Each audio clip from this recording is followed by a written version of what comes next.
مزید ویڈیوز کے لیے ہمارے چینل ہاؤس آف اسلام کو سبسکرائب کرنا نہ بھولیے. شکریہ. زما سترګو لیدلی ما نه د قبر تپوس وکړو کی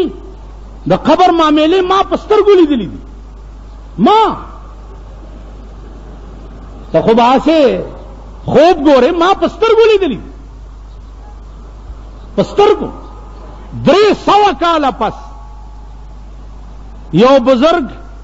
په قبر کې مالی دلې 300 کاله قبر جوړې ده او لحد سوریش لاندې ور کوشما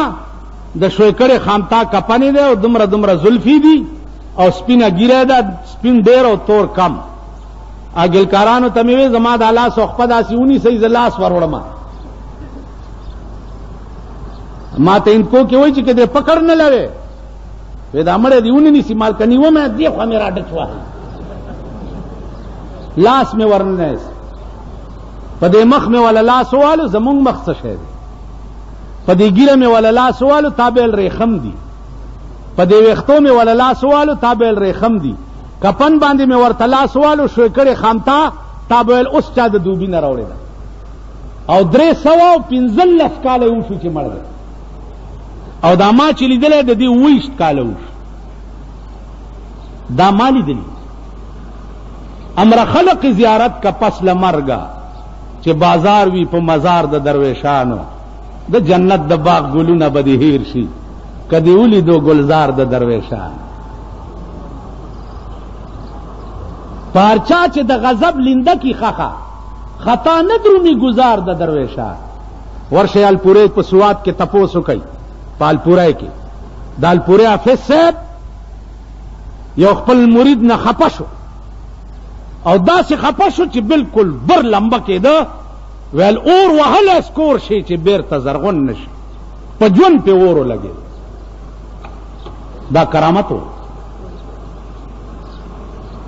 تاسو خیال راغی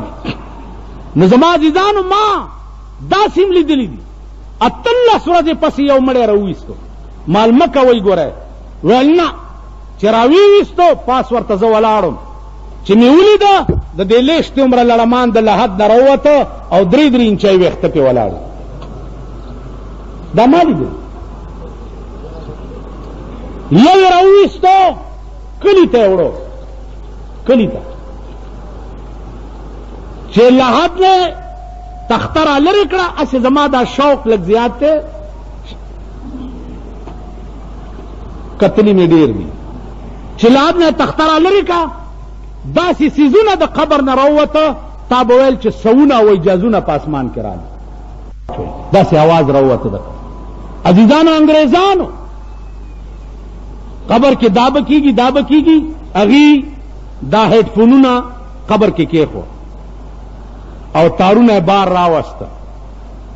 چې بار تارونه راوسته هیډ فون غوږونو ته ولګولو مړی خخ کو خلق تلاړ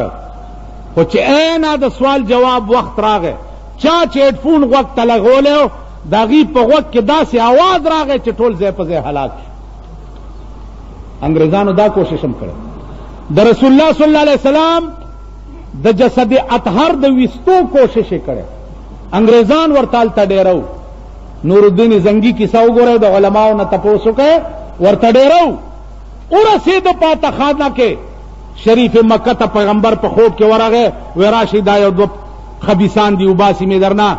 چې راغی سړي گرفتار کړه په تاخانه کې ورغی قدمین مبارک د رسول الله ثبت کړه. تاسو خیال راغی صرف دومره دا چې یو معامله د قال ده او یو معامله د حال ده. مونږ په حال پوهیږو په قال لیکن په حال نه پوهیږو. حال د پاره محنت پکاري کوشش پکاری صاحب حال با علا جوڑے گی وہی گر تو سنگ خارے مرمر شوی چوب صاحب دل رسی گوہر شوی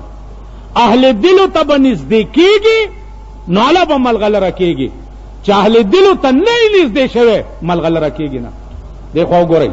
اہل دل بیاد سڑی اپریشن کئی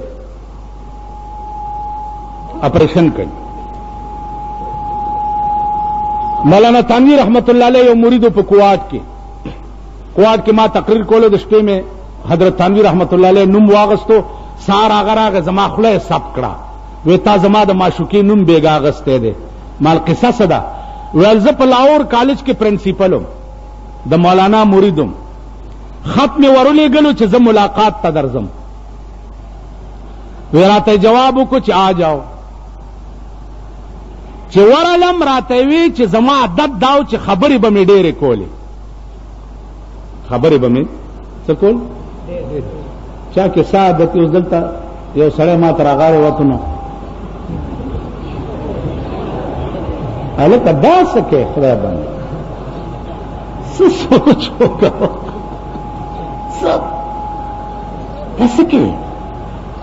داسې او داسې او داسې او داسې او داسې ما خیال دی الله تعالی خو به کوي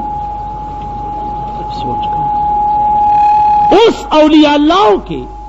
کمال دای چې کم قسم کمې سړی کی وی نو داغه علاج کوي دغه عادت د جناب رسول الله صلی الله علیه وسلم سره براغه جی دا سه مسخرات او خای چې ز په جنت تلاش هغه ته به وکتل حکیم چې دکې دا کمې ده ا کمې به ورته خو دو او ورته چې په دې قائم اوس مون سستی بوا د مونږ به ورته زکات سستی بوا زکات به ورته نفل سستی بوا نفل به ورته دا عادت دغه عادت په حضرت تھانوی کې وې زما عادت داو چې ما خبرې ډېرې کول لګیا بو وہ آ گئے ہو جی صاحب وہ یہاں بیٹھ جاؤ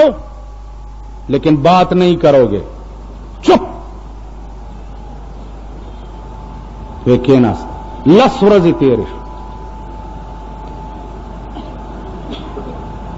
په لسمه ورځ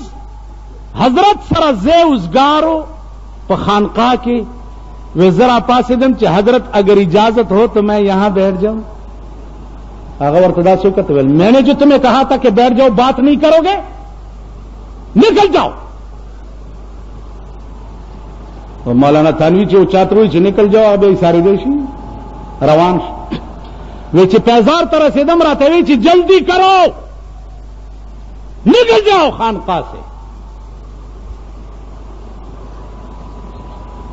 دا ایمان بم پیدا کرے مزید ویڈیوز کے لیے ہمارے چینل ہاؤس آف اسلام کو سبسکرائب کرنا نہ بھولیے شکریہ